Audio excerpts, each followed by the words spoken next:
Assalamualaikum warahmatullahi wabarakatuh. Selamat pagi, siang, sore, malam, sahabat MUI TV dimanapun Anda berada. Balik lagi bersama kita yang udah lama juga nih, program lama yang udah vakum, namun akhirnya balik lagi di program Tanya Ustadz bersama saya, Eji Panca. Ryan. Saya Muhammad Rizky. Nah, di sini kita bakal bahas yang istilahnya jorok sih enggak ya? Cuman emang agak lagi rame juga nih, viral nih di dunia TikTok ya. Iya. Apalagi netizen juga ya kadang-kadang suka cari hal-hal yang aneh gitu. Harus diluruskan gitu nggak sih? Kita juga mau cari tahu juga. Untuk itu kita kenalin juga sama Ustadz. Siapa Ustadz namanya? Iya. Assalamualaikum warahmatullahi wabarakatuh. Waalaikumsalam. Perkenalkan, nama saya Sohibul Wafa Tajul Arifin. Ya. Di MUI kebetulan saya menjabat sebagai Ketua Komisi Pengembangan dan Litbang Majelis Ulama Indonesia Kota Bekasi. Jadi hal yang berkaitan dengan kajian-kajian ya, keagamaan itu biasanya sebelum masuk ke ranahnya komisi fatwa itu dikaji dulu di Litbang seperti itu. Jadi kira-kira apa yang penting, yang menarik dari kajian kita pagi hari ini, tentunya mudah-mudahan bisa bermanfaat buat sahabat MUI, mobil khusus kalangan generasi muda yang sekarang ini tentunya sedang menggila di dunia maya. Nah, ini kan penting nih.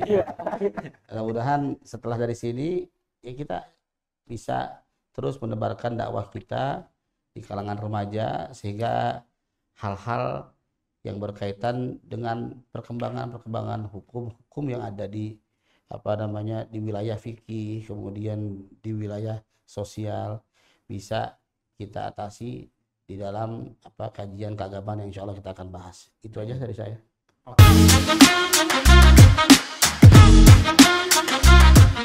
Oke. Untuk pertanyaan pertama nih, sebenarnya yang kita tahu ya, bank itu biasanya menyimpan uang atau untuk investasi ya Pak Ustadz ya. Tapi ada nih yang satu menarik nih, ini bahasanya bank sperma.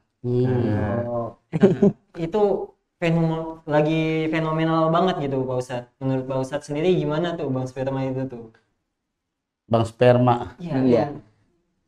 Kamu udah dengar emang? Udah dengar juga? Udah dengar juga ya? Tontonan mereka gitu. Jadi penasaran ya? Iya. Karena banyak orang ini ada ini segala macam, akhirnya kita coba cari-cari tahu ya, cari-cari tahu apa sih bank sperma itu. Jadi bank sperma ini kan adalah yang prosesnya dari spermanya laki-laki yang kemudian ditanamkan kepada perempuan, pada rahim perempuan.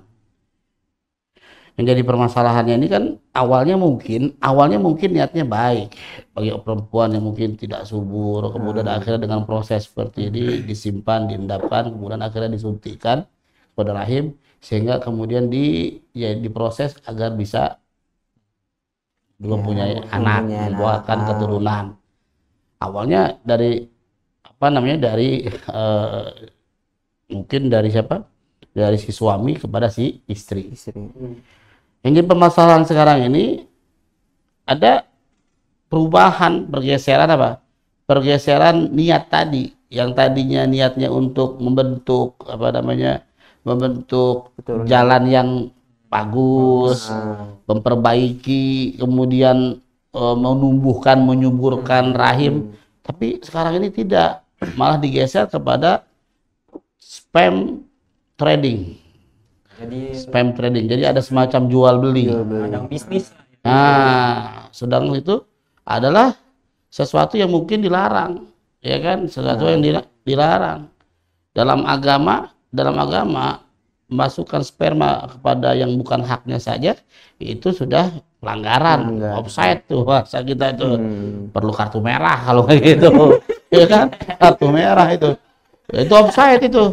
Nah, sekarang apalagi ketika ini menjadi ladang cari duit. Wah, anak-anak muda yang ganteng kayak ini siapa? Rizky semuanya. Ya kan? Wah, ini Rizky hidungnya mancung. Kalau spermanya dijual nih kira-kira bobot kemudian dia, oh kan begitu akhirnya. Ratingnya naik ya. Nah itu bisa-bisa NJOP-nya naik juga dia. NJOP-nya naik juga. Nah ini kan jadi akhirnya kan jadi seolah-olah itu. Makanya para ulama, sebagian para ulama mengharamkan itu. Makanya kemarin dalam apa silaturahmi ulama Kota Bekasi, salah satu ketua Majelis Ulama Pusat, Dr. Kiai Haji Yusnar Yusuf itu coba memberikan kita PR. Apa itu PR-nya? Supaya kita mengkaji permasalahan ini. Karena kalau saja di kepolisian itu ada pasal TPPO, tindak pidana penjualan orang. Tindak pidana penjualan orang. Kan orang dilempar kemana, kemudian di sana dialihkan untuk dijual, kemudian bertransaksi dengan cara ilegal. Nah, sekarang ternyata bahan orang dijual. Benar. Belum jadi produknya dari sini. Iya. Nah ini kan di undang-undang TPPO kan belum ada itu. Di undang-undang kepolisian yang begini belum ada. Sehingga banyak praktek-praktek ilegal yang kemudian apa namanya? Secara agamanya udah haram. Maka kalau seperti itu, makanya perlu ada tindakan hukum. Tindakan hukum untuk apa? Untuk memproses ini, mengkaji, kemudian membahas permasalahan ini sehingga bisa masuk kepada bagian daripada apa? Bagian daripada pasal yang bisa mempidanakan bagi pelaku ataupun orang yang sengaja mengumpulkan, ya kan, menjual belikan sperma tadi untuk khalayak umum. Tapi gimana nih bagi edukasinya untuk masyarakat Indonesia? Karena yang kita tahu juga kan kalau masyarakat Indonesia itu selagi mereka nggak merasa terugikan, mereka mau gitu menjual. Nah, itu. Waktu itu kan sempat ada kasus di mana mereka menjual apa tuh kelopak mata ya, mata buat mata mereka gitu. Padahal yang kita tahu cuman lirikan mata aja itu bahaya gitu untuk disebarluaskan. Nah ini apalagi yang sperma ini nih. Tuh. Jadi Allah itu tidak suka kepada orang-orang yang apa? Orang-orang yang mencelakai dirinya sendiri. Wala taqtulu anfusakum. Ya kan, janganlah kalian dalam tanda petik membunuh. Membunuh di sini kan maknanya bukan hanya sekedar dalam artian membunuh seperti yang kita pahami bersama. Bisa jadi mencelakai diri, merusak diri. Wala taj'al aydiyakum ila tahlukah. Jangan kau jadikan tangan kamu itu apa? Sarana untuk berbuat kerusakan. Ini kan udah jelas ayatnya nih. Al aslu fin nahi, sesuatu asal yang sumber dari Al-Qur'an, yang mana asal tersebut untuk sebuah larangan, maka jatuh hukumnya itu adalah haram. Jadi kayak seumpamanya orang bibir udah bagus pakai disulam. Ya nggak? Bibirnya udah bagus pakai disulam. Kayak nggak punya kerjaan, sepatu kayak disulam. Bibir kan. Nah ini kan jadi apa? Jadi pembahasan yang menarik ini. Oke lah kalau itu mungkin nggak terlalu itulah, itu untuk pribadi ya masing-masing. Ya itu maksiat pribadi dia dengan Allah. Tapi ini kaitannya dengan sperma, kembali kepada sperma tadi ini. Iya kan? Prosesnya juga kita kan Masya Allah. Jangan ditonton ya guys. Iya, prosesnya jangan dilihat. Bagaimana cara memindahkan sperma kepada botol itu. Iya kan? Dari situ aja kita udah mikir ngayal. Ya Allah. Ya udahlah. Atau disuntikkan. Ya, disuntikkan sel spermanya yang kemudian dipindahkan. Ya kan? Ini kan ya secara oke lah.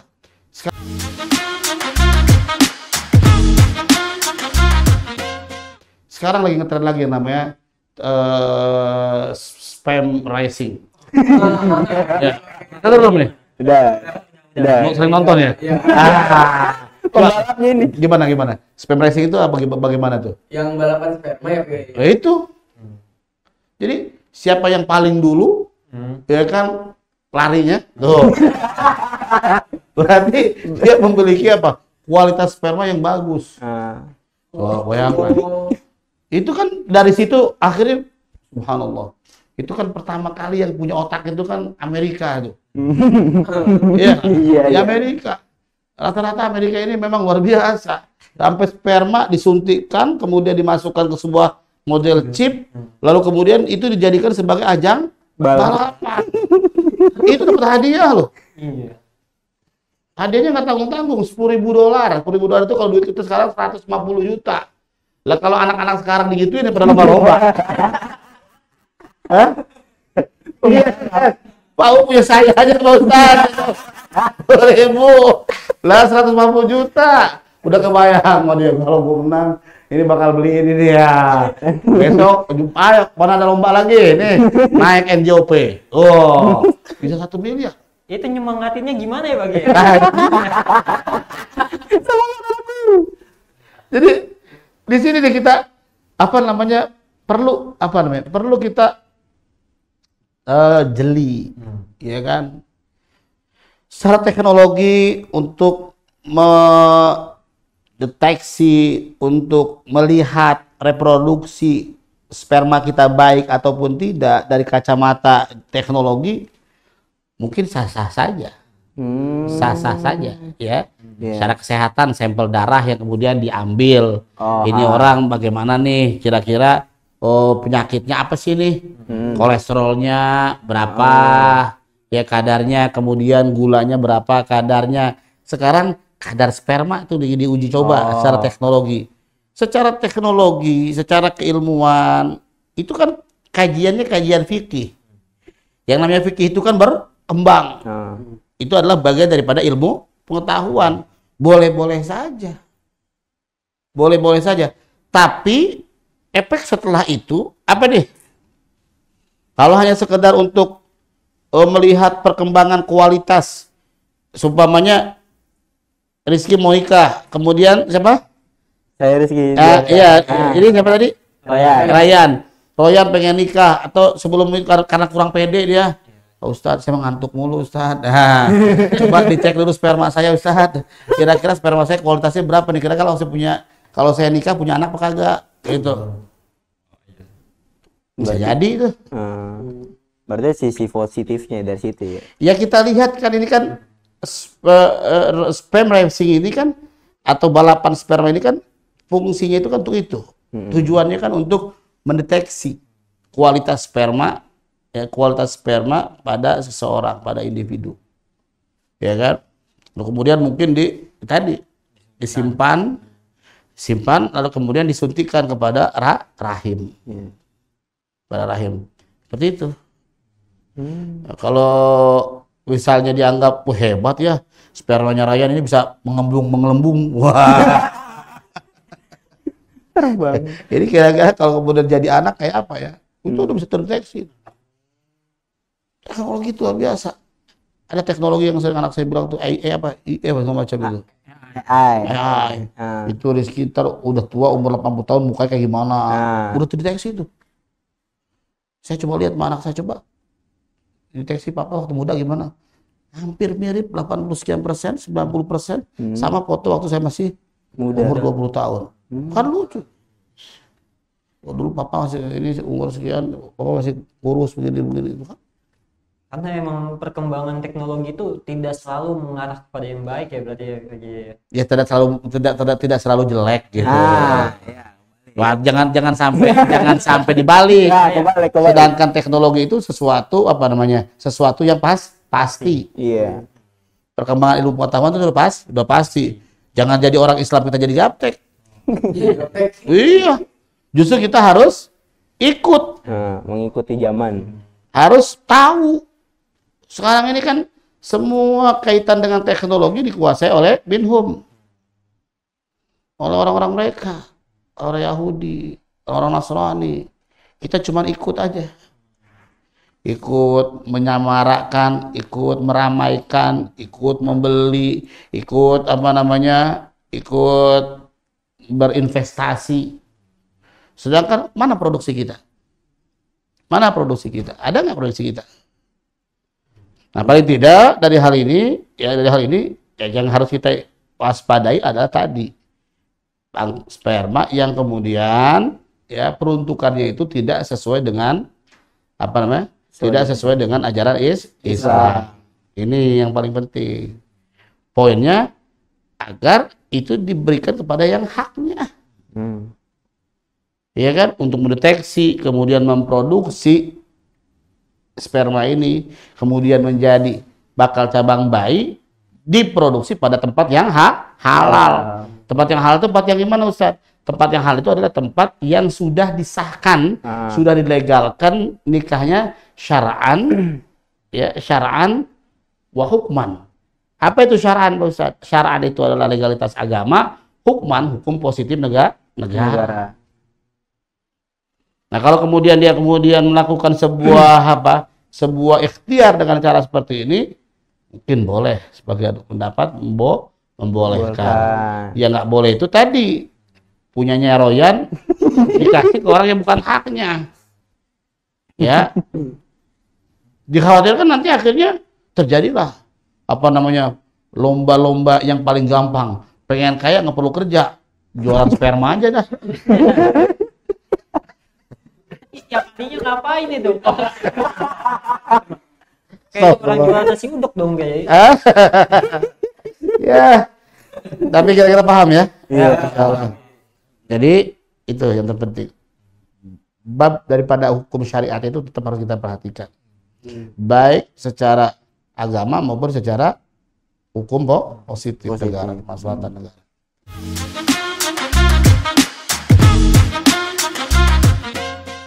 Jadi saya kan lagi scroll TikTok nih. Saya tuh pernah Lagi apa? Scroll TikTok, lagi lihat beranda TikTok lah. Scroll TikTok ya. Terus saya ngeliat nih ada satu bahasan kayak podcast gitu. Dia bahas kalau sperma tuh ternyata punya kandungan yang baik buat kulit. Nah, itu tuh katanya makainya itu kayak diolesin ke muka Pak Kiai. Nah, kalau kayak gitu kan saya bingung jadinya, ini sebenarnya diperbolehkan atau tidak. Bahkan ada yang sampai pernah nekat minum gitu. Ada yang begitu? Ada. Di beranda TikTok? Iya. Asal jangan kalian aja ya.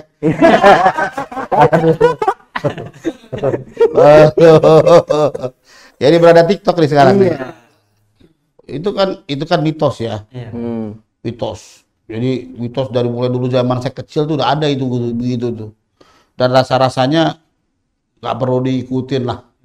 Nggak perlu diikutin karena nggak ada yang sesuatu. Sekarang yang kita pikirkan prosesnya gimana itu. Prosesnya aja dulu. Ya. Jadi sesuatu yang udah kira-kira prosesnya aja udah menantang hukum. Apalagi kemudian prakteknya. Ya kan, kayak pacaran. Kenapa pacaran diharamkan? Bukan masalah diharamkan. Bukan masalah diharamkan karena yang diharamkan pada prinsipnya adalah perzinahannya itu.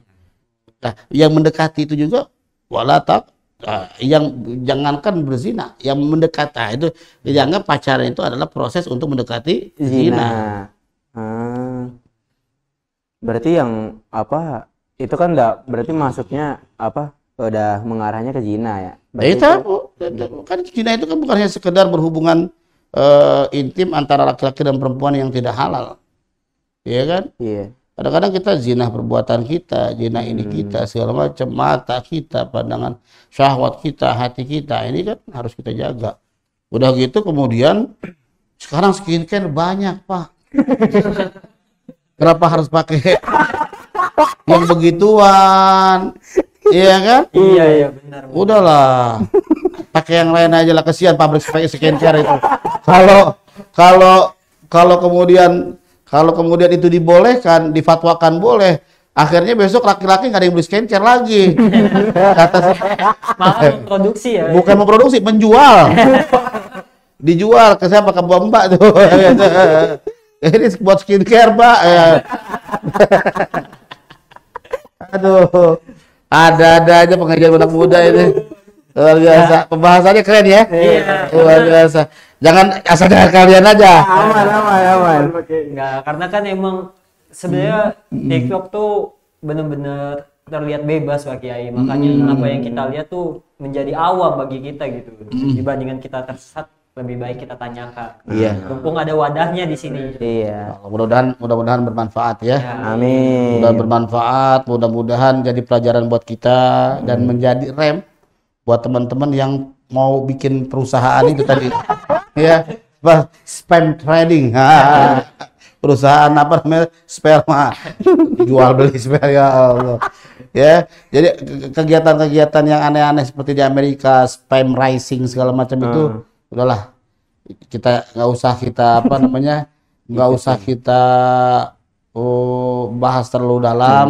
Yang terpenting kita secara positif ya, secara agama kita sudah mengetahui bahwasannya itu adalah sesuatu yang memang harus kita hindari. Ya, harus kita hindari. Jadi asal hukumnya memang awalnya adalah untuk membangun keluarga yang baik, maka jadikanlah sperma ini adalah sperma yang untuk melahirkan generasi-generasi Islam yang hebat. Jangan kemudian menjadi generasi-generasi yang pembangkang. Makanya dalam Al-Quran itu ada kritikan, teguran-teguran dari Allah. Bukankah kalian awalnya tercipta dari sperma, tapi udah gede kok jadi pembangkang? Kan jadi orang yang songong akhirnya. Bisa jadi nih sperma-sperma pembangkang ini karena diolah dengan cara yang nggak bagus. Mungkin waktu ngolahnya itu sambil kesel kali. ngolahnya ya jadi sambil ngambek kali ya. Akhirnya gedenya jadi pembangkang. Nah, kita kepingin sperma-sperma yang Allah ini kan ciptaan min ayatillah, dari satu tanda kebesaran Allah yang nggak ada siapapun makhluk apapun bisa menciptakan produksi ini. Produksi sperma. Orang bisa bikin robot, Pak. Ya, Rizky. Eropa bisa bikin pabrik perempuan. Tapi sperma nggak bisa. Orang boleh bikin patung laki-laki yang bergerak-gerak, tapi sperma nggak bisa. Itu adalah khususiat yang nggak bisa dirubah, nggak bisa diciptakan oleh siapapun kecuali Allah Subhanahu Wa Taala. Dan harus kita jaga sperma kita ini, harus kita jaga. Harus kita tumpahkan kepada kepada yang berhak untuk mendapatkan tadi.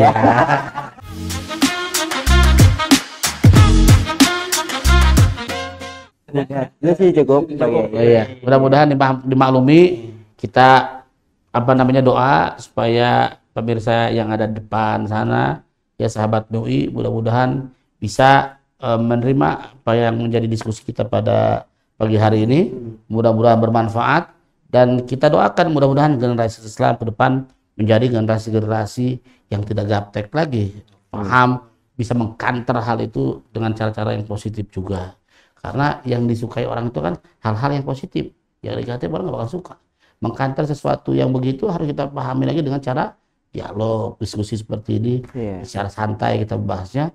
Mudah-mudahan sampai kepada rekan-rekan kita pemirsa MUI TV yang mudah-mudahan itu menjadi jariah kita buat jariah buat kita semuanya. Kita baca surat Al-Fatihah ya, kita doakan mudah-mudahan para muassis Majelis Ulama Indonesia ini ya, dan seluruh para tokoh-tokoh yang telah mendahului kita doakan mudah-mudahan amal Islam yang diterima oleh Allah Subhanahu Wa Taala. Ala hadhihi yang kullu salat hadat Nabi Al-Fatihah. A'udzubillahi minasyaitonir rajim.